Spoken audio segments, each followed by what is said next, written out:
Herkese merhaba, ben Zeynep. Hobisever YouTube kanalıma hoş geldiniz.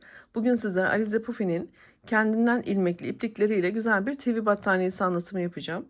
Ben TV battaniyesi boyutlarını da hazırladım fakat sizler dilerseniz boyutlardaki ölçüleri değiştirerek bebek battaniyesi, yatak örtüsü, atkı birçok alanda değerlendirebilirsiniz bu modeli. Ben videomun içerisinde sizlere püf noktalarını verdiğimde dediğim gibi istediğiniz boyutlarda rahatlıkla başlayabileceğiniz kolay bir çalışma. Benim yapmış olduğum bu TV battaniyesinin ölçüleri arkadaşlar 100 x 130 santimetre. Bu ebatta bir battaniye için 7 yumak iplik kullandım ve 55 ilmekle başladım. Bebek battaniyesi için 100 x 100 ebatlarını yapmak isteyenler olabilir. Onlara da hemen şöyle bir fikir vermek isterim. Yine 55 ilmekle başlayarak 100 x 100 ebatlarında 6 yumak yeterli olacaktır. Diğer boyutlar için de yine hesaplamalar yapmamız gerekir. Videomun içerisinde sizlere boyutu nasıl oluşturmanız gerektiğini de, yani daha büyük daha küçük yapmak isteyenlere fikirlerim olacak. Hadi videomuza geçelim. Öncelikle şöyle arkadaşlar, ipimi göstermek istiyorum. Bakın, kendinden ilmekli, tığ yok, şiş yok. Benim bu battaniyemin birebir aynısını yapmak isteyenler olabilir renk olarak. Hemen onu da göstermek istiyorum. 530 numara. Dediğim gibi 7 yumak iplik bundan kullandım. Hadi başlayalım. Evet, bismillah diyelim, anlatıma başlayalım. Öncelikle arkadaşlar, daha büyük ya da daha küçük yapmak isteyenler için boyutlandırmayı nasıl yaptığımın mantığını anlattığımda sizler de kendi ilmek sayılarınızı rahatlıkla bulabileceksiniz. Lütfen burayı atlamadan izlerseniz çok memnun olurum. Çünkü sürekli boyutlar hakkında soru geliyor. Ben nasıl hesapladım, nasıl yapıyorum size bunu anlatacağım. Sizler de kendi ölçülerinizi, ilmek sayılarınızı bulabileceksiniz.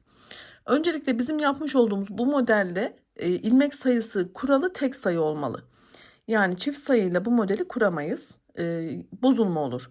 Tek sayı olması gerekiyor. Ben başlangıçta ilmek sayımı 55 ilmeği nasıl belirledim? Size bunu anlatacağım.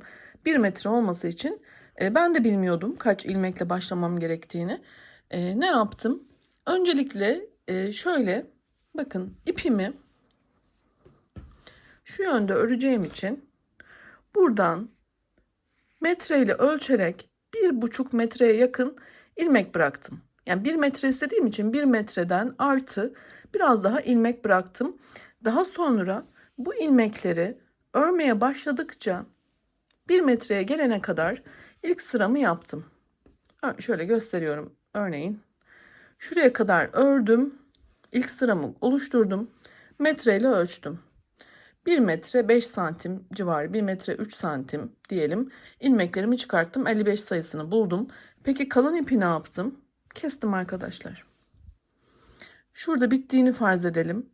Şuradan bu ilmeği açtım. Geri kalan ipi kesip attım. Yani burası çok önemli olmayacaktır. Çok az miktarda bir ip kalıyor zaten. Dediğim gibi 1,5 metre başlayan birisi bu şekilde hesaplayabilir.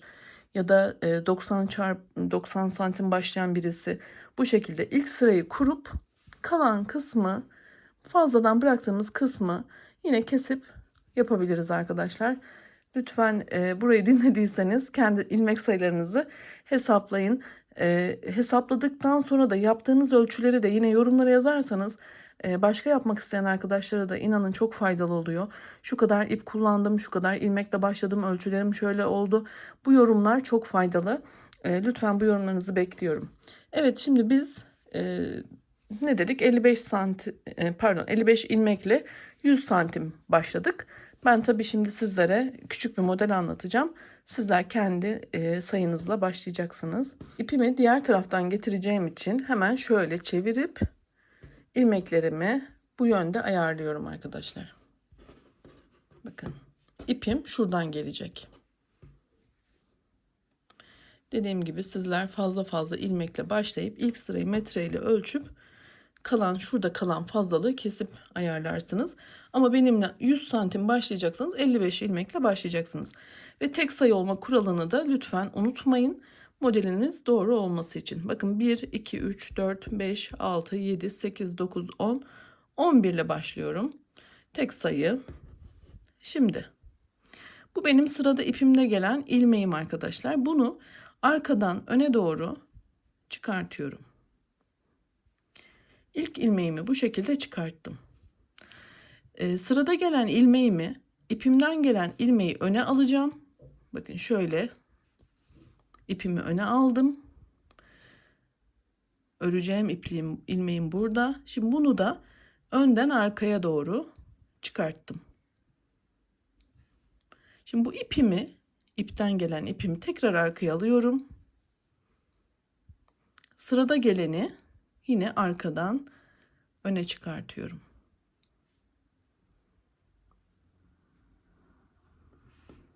Şimdi ipimi tekrar öne alıyorum. Bir ters bir düz örüyoruz. Bakın şu benim ipimden gelen ilmeğim. Bunu önden arkaya çıkartıyorum. Sırayla aynı işlemi yapıyorum. Bakın.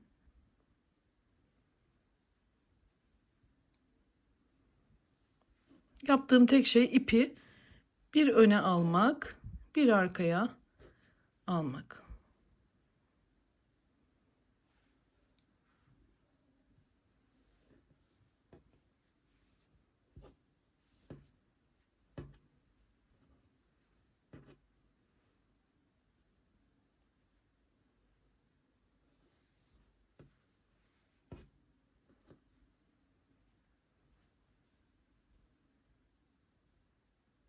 Çok kolay, inanın. Sadece şurayı mantığını anladığınızda rahatlıkla yaparsınız.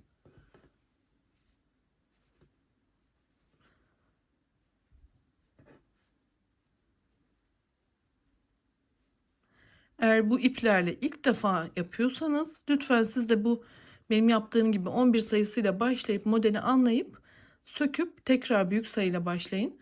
Kafanızda bir model otursun arkadaşlar. Bakın sona geldim. Sonda da başlangıçtaki arkadan öne çıkartma ilmeğimle bitiriyorum. Ve başlangıç ve son aynı olmalı. Tek sayının mantığı budur. Çift sayı yaparsanız aynı başlangıç ve bitiş olmaz. İplerimizi de şöyle oturtuyoruz arkadaşlar. Bakın.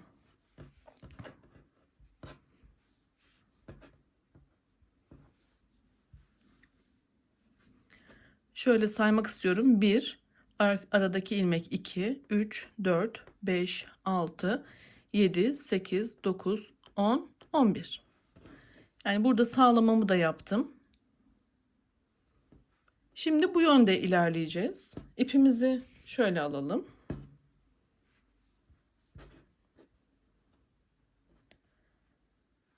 Bu tek sıranın tekrarı olacak. Yani farklı bir uygulama yok. Her ne yapıyorsak artık sürekli aynı şeye devam ediyoruz. İlk ilmeğimizi yine arkadan öne çıkartıyoruz. Şimdi bu arkadaki ilmeği daima arkada örüyoruz. Yani bu ipi öne alıp ilmeği önden arkaya çıkartıyoruz. Şimdi bunu düz örüyorum. Yine bakın arkadan öne çıkartacağım.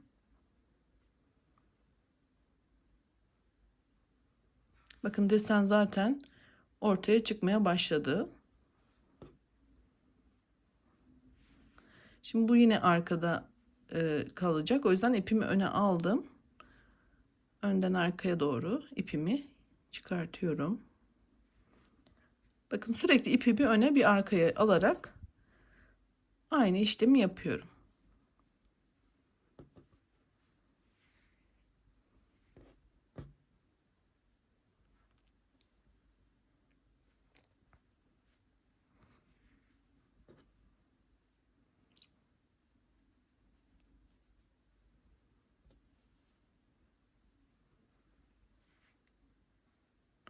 Hızlı ya da yavaş yaptığımı düşünüyorsanız videonun ayarlar kısmından hızlandırıp yavaşlatabilirsiniz.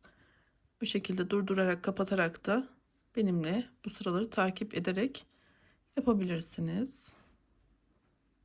Bakın bu arkada kalan ilmek, o yüzden ipim öne geliyor. Önden arkaya ilmek çıkartıyorum ve sona geldim. Yine bu şekilde çıkartıyorum. Bakın yine ilmeklerimizi düzeltelim. Böyle çekmezseniz oturmuyor model. Biraz şöyle her sırada elinizle düzeltmeye çalışın. Bakın oldukça kolay. Şimdi arkasını da göstereceğim. Aynı arkadaşlar. Bu modelin her iki yüzü de aynı desen çıkıyor. Sadece şurası bakın. Burada ters. Burada bu desen var. Yani düz yüzü burası. Evet. Şimdi yine aynı bu istikamette gideceğiz.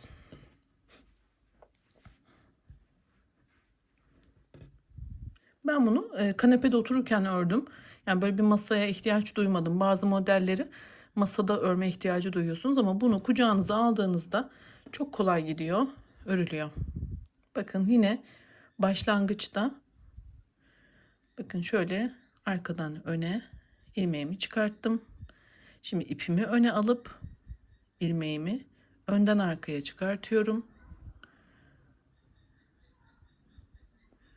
Umarım gözüküyordur, rahat yaparsınız.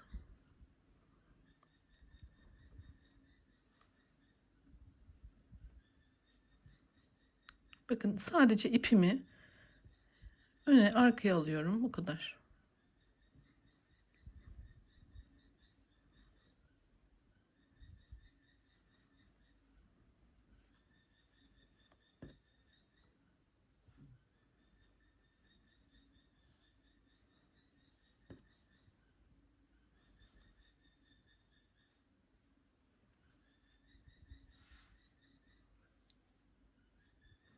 Zaten gözüküyor artık desen olduğu için bunu nasıl öreceğinizi, bunu nasıl öreceğinizi anlayabiliyorsunuz. Bakın.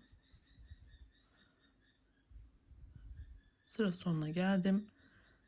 Aynı şekilde bitirdim.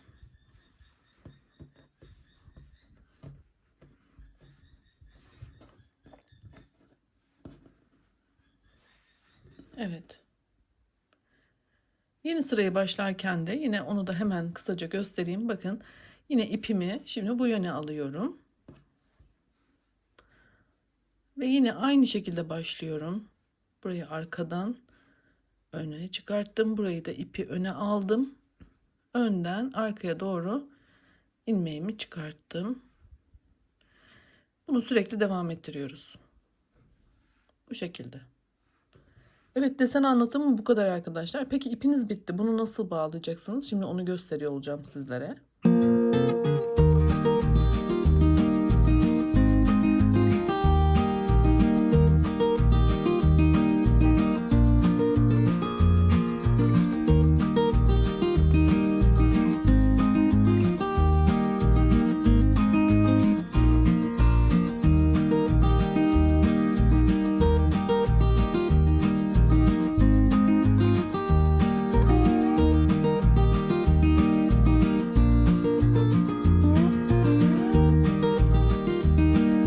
Tanemizi bitirdikten sonra son sırada nasıl bir kapatma işlemi uygulayacağız? Şimdi onu gösteriyor olacağım.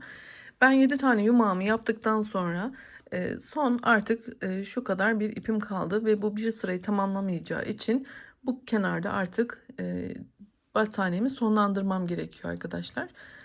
Şöyle ki ipimiz ister solda ister sağ kenarda kalsın. Hiç fark etmeyecektir. Hangi kenarda kaldıysa bu arta kalan iplik, biz diğer kenardan kapatma işlemine başlamalıyız. Şimdi başlangıçtaki ilk ilmeğimi sıradaki ilmeğin içerisinden şöyle bakın şöyle geçiriyorum. Ve böyle çekiyorum. İlmek kaydırarak gelen ilmeği diğer ilmeğin içinden arkadan öne doğru çıkartıp çekiyorum. Ve bunu tüm sona kadar devam ettiriyorum. Tüm ilmekleri bu şekilde kapatıyoruz. Şimdi devam edip geliyorum. Sondaki bitirme işlemini de yine göstereceğim. Yapıp gelelim. Evet, ilmeklerimi sona kadar devam ettirdim kapatma işlemine. Şurada son bir ilmeğim kaldı. Onu da bu şekilde kapatarak bitiriyorum. Şimdi burada hemen şöyle ipimizi kesmemiz gerekiyor. Bakın şuradaki şu ilmeği şöyle açıyorum. Şunu da açalım.